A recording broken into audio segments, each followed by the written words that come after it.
எல்லோருக்கும் வணக்கம். 2019 இந்த மாதம் தான் நினைக்கிறேன், பிப்ரவரி மாதத்தில் இந்தியாவே கதி கலங்குற அளவுக்கு பெரிய சம்பவம் ஒன்று கோயம்புத்தூர் பொள்ளாச்சியில் நடந்தது. நம்ம எல்லாருக்குமே தெரியும், 9 வெறி நாய்கள் பணவெறி காமவெறி பிடிச்ச 9 வெறி நாய்கள் நம்ம பெண் பிள்ளைகளை பாலியல் பலாத்காரம் செஞ்சானுங்க, கற்பழித்து சூறையாடினானுங்க. இப்போது அந்த கேஸ் முடிவுக்கு வந்திருக்குது. அந்த 2019 காலத்தில் அந்த வீடியோலாம் இப்போ வந்திருக்கு, நமக்கு பார்த்தா தெரியும். அது பார்த்தா இன்னும் கஷ்டமாக தான் இருக்கும் நமக்கு.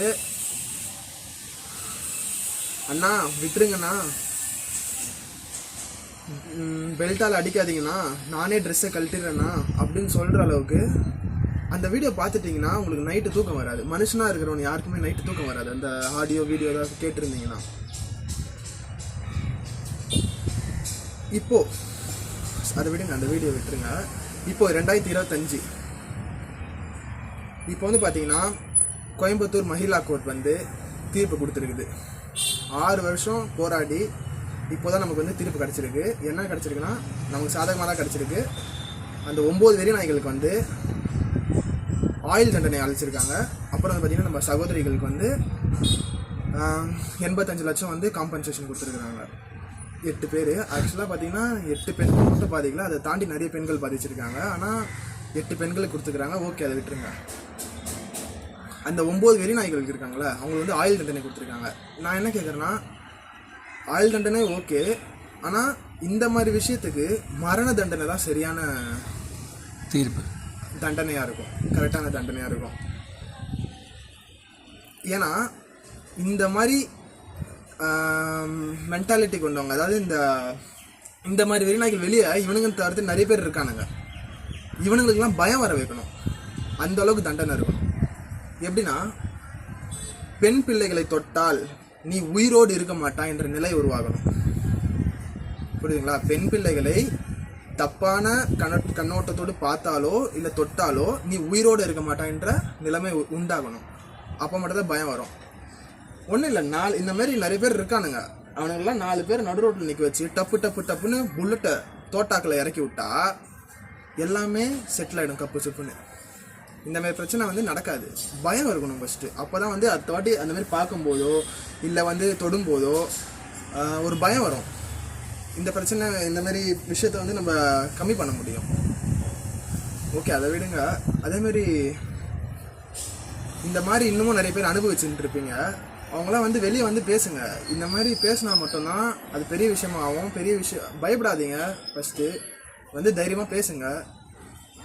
இப்போ இதில் நிறைய பெண்கள் பாதிக்கப்பட்டிருக்காங்க. அதில் ஒரு பெண் தைரியமாக பேசுறது தான் இந்த கேஸ் இப்போ முடிவுக்கு வந்திருக்குது.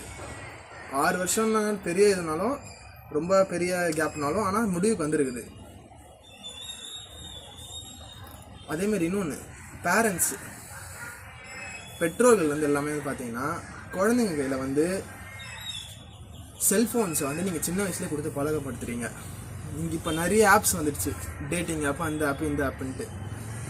என்னன்னே புரிய மாட்டேங்குது. சின்ன பசங்களாம் இப்போ என்ன சொல்கிறாங்கன்னா, சின்ன 2 வயசு 3 வயசு பசங்களுக்கெல்லாம் சாப்பாடு ஊட்டும் போது ஃபோனு கையில் கொடுத்துட்றாங்க. ஏன்னு கேட்டால், அப்போ தான் குழந்தை சீக்கிரம் எங்களால் ஊட்ட முடியுது, இல்லைன்னா குழந்தைங்க சாப்பிட மாட்டேங்குதுன்னு சொல்கிறீங்க. அப்படி கொடுத்து பழக்கப்படுத்தாதீங்க ஃபஸ்ட்டு. அதேமாதிரி ஆன்லைன் கிளாஸ் கொடுக்குறீங்கன்னா, ஆன்லைன் கிளாஸ் முடிஞ்சோடனே ஃபோனை வாங்கிடுங்க. என்ன நடந்தது ஆன்லைன் கிளாஸ்னு கேளுங்க. ஏன்னா ஆன்லைன் கிளாஸில் பார்க்குறது, ஆன்லைன் கிளாஸ் மட்டும் பார்க்க மாட்டானுங்க. ஜூம் மீட்டிங்கை மினிமைஸ் பண்ணிட்டு, இல்லை டீம்ஸை மினிமைஸ் பண்ணிட்டு அவன் என்ன பார்க்குறான்னு நமக்கு தெரியாது. அதனால் ஆன்லைன் கிளாஸ் முடிஞ்சோடனே ஃபோனை வாங்கிட்டு என்ன நடந்ததுன்னு கேளுங்க. ஃபோனை வாங்கி கொடுக்காதீங்க சின்ன வயசில்.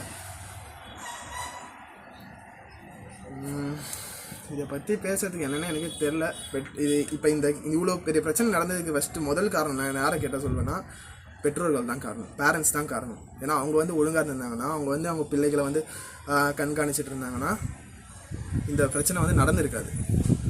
சரியாக கவனிக்காமட்டனால தான் இது நடந்தது. இதை பார்க்குறவங்க யாராக இருந்தாலும் சரி,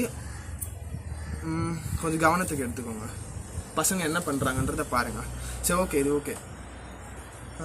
இப்போது சிபிசிஐடி வந்து இந்த கேஸில் சிபிசிஐடி வந்து பணியாற்றிருக்காங்க. அப்புறம் வந்து நிறைய வழக்கறிஞர்கள் வந்து பணியாற்றிருக்காங்க. இவங்க எல்லாருக்கும் பெரிய நன்றி சொல்லிக்கிறேன். இதோட வீடியோ முடிச்சுக்கிறேன். நன்றி, வணக்கம்.